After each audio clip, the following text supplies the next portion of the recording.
جو اللہ پاک سے رو کر مانگتے ہیں پھر انہیں کسی اور کے سامنے رونے کی ضرورت نہیں پڑتی۔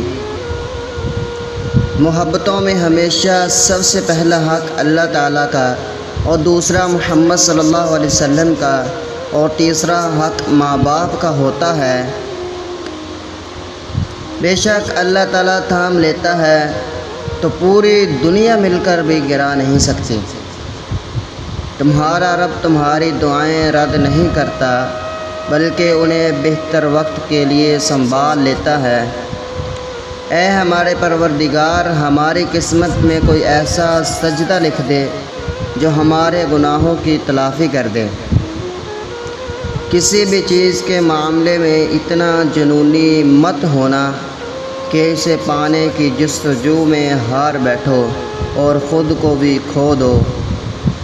انسان کی ہر سانس اسے موت کی طرف لے جا رہی ہے، اور انسان سمجھتا ہے کہ وہ جی رہا ہے۔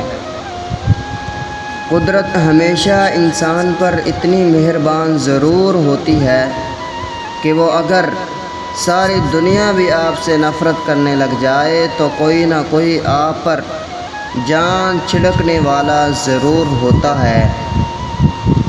صبر کی حقیقت تو یہ ہے کہ جو ہوا اللہ کی مرضی سے ہوا، اور آگے بھی جو ہوگا اللہ کی مرضی سے ہوگا۔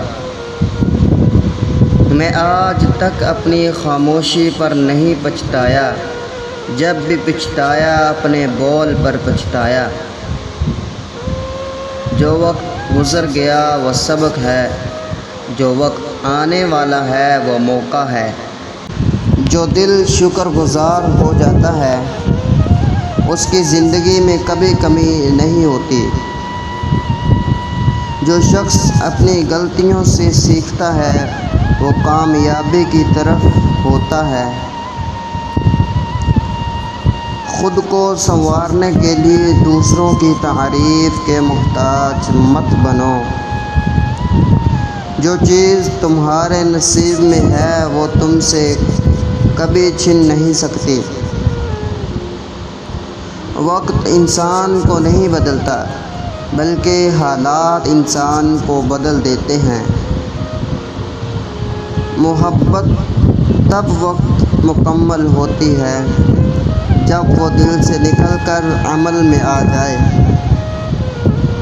جو لوگ تمہیں وقت دیتے ہیں ان کی قدر کرو، کیونکہ وہ اپنی زندگی کا حصہ تمہارے نام کرتے ہیں۔